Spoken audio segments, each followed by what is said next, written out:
Hey guys, so I wanted to hop on here and do an Instagram live video for this because I know that I'll be super wordy, too much so for my story. So I want to talk about my experience with the float tank today. So I posted last week that I was getting ready to go try out one of those float tanks. And I had never done one before, so I didn't really know what to expect. And I could not believe how many people were also curious about the float tanks. And so I got so many questions about it. How did I like it? Why did I choose to do it? All that stuff. So I wanted to do a quick video about that and share my experience because I kind of expected to like it because a lot of my friends and a lot of the colleagues that I follow do the floating on a pretty regular basis. And I was like, okay, cool. If they like it and think it's awesome, then I'm sure I'm gonna like it and think it's awesome. Yeah, I hate to be a Debbie Downer, but I hated it. I actually hated it. And people were really shocked when I said that. So I knew that it was more than I could type in a single Instagram message or put on a story. So that's why I wanted to do this video. So yeah, I really didn't like it. And I made myself some notes so that I don't forget why, but I have like 3 main reasons that I don't like it. And granted, this is completely my experience with it, but so your experience may be totally different, but yeah. Okay, so reason number 1, well actually to start, for those of you who don't know what a float tank is, they are kind of coming back into popularity. I learned that they were actually really popular starting in the 70s, maybe even into the 60s. And they kind of lost popularity in the 80s, but now they're starting to come back. And so essentially it's a tank of some sort. Sometimes they're round, sometimes they're long, oblong ones. The one I did was like kind of a big rectangle that is filled with a certain amount of water and a ton of Epsom salts. So the one that I went to was a 7-foot tank. It was 7 foot by 5 foot, and it had 10 inches of water in it and 1,000 pounds of Epsom salts. And so the whole gist of it is that it's to help promote relaxation and stress relief. And they're also called sensory deprivation chambers. You may have heard that term floated around, pun intended, before. So essentially, some people like to use them to help with stress relief. Some people like to use them to help with nervous system issues because the feeling of weightlessness is super relaxing to the body and to the nervous system. The Epsom salts is really great for, it's a good source of magnesium short term. It doesn't help build magnesium stores, but you do get a decent amount of magnesium through your skin. The Epsom salts, so it's a kind of temporary relief. It doesn't build up like other forms of magnesium does, but you do get kind of that relaxation hit, especially when you're soaking in water that's got 1,000 pounds of magnesium in it, or 1,000 pounds of Epsom salts. So yeah, so that's kind of why they're used: relaxation, nervous system, all that kind of stuff. So essentially what you do is you float in the nude. You could also float in a bathing suit if you want, but the one that I went to recommended in the nude. So you climb into this chamber, you shut the door, and you're in pitch black. Now you can prop the door open a little bit if the blackness kind of freaks you out, which is what I did because I have some claustrophobia issues. So I kept the door slightly propped open, but you can close it all the way and then you're in pitch black, just floating, and it's kind of a surreal feeling. I have to say it did feel kind of cool, but I didn't really like the whole experience. And so enough about that. You can Google float tanks and find tons of information, but let's talk about why I didn't like them. I'll preface this with the fact that my husband loved them. But he also is a lover of water. He was on the swim team when he was in high school. He loves swimming. He loves all that stuff.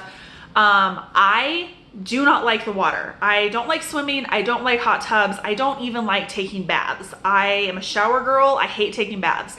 If you guys have ever watched the Seinfeld episode when Kramer talks about baths, that's me all the way. And if you don't know what I'm talking about, go to YouTube and search for Seinfeld Kramer baths, and I bet it'll come up.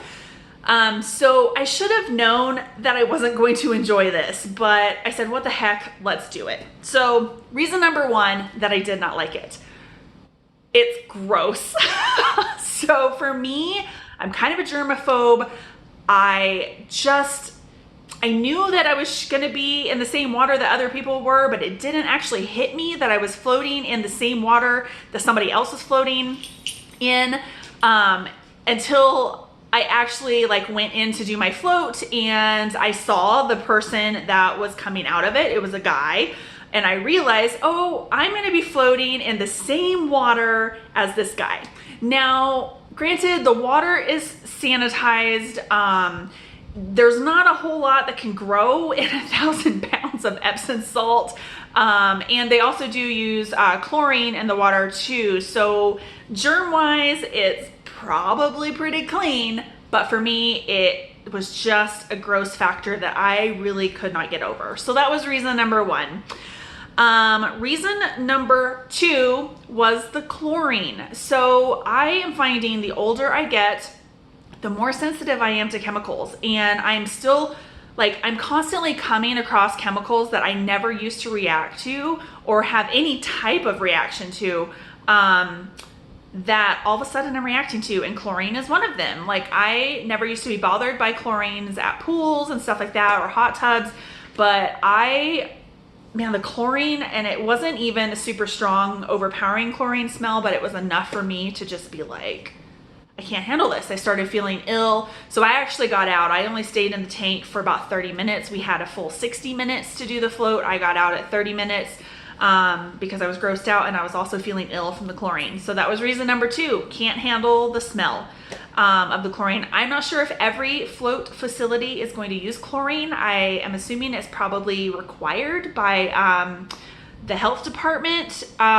So at least I know that this one did. That might not be an issue for other ones. I'm not 100% sure.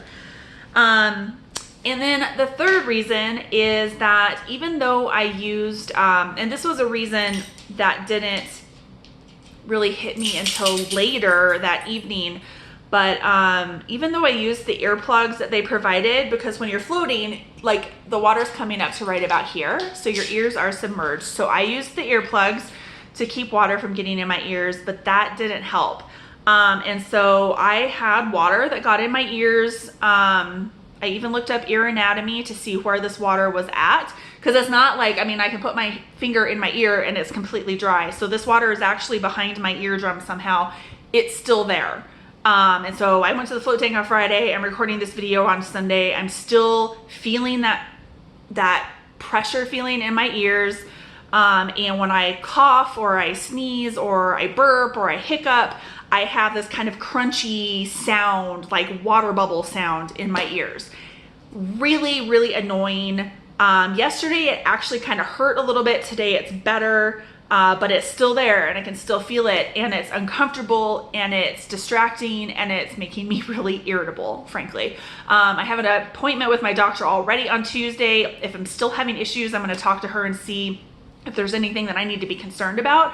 I'm going to hold out faith that, like I said, there was nothing growing in water that is that salty, and that also has the chlorine, but I also am kind of concerned about an infection in my ears, just because that liquid did get back there. I looked up a picture of an ear anatomy yesterday and was trying to figure out how that water actually gets behind my eardrum. I don't understand how it works, but it's in my ear somewhere.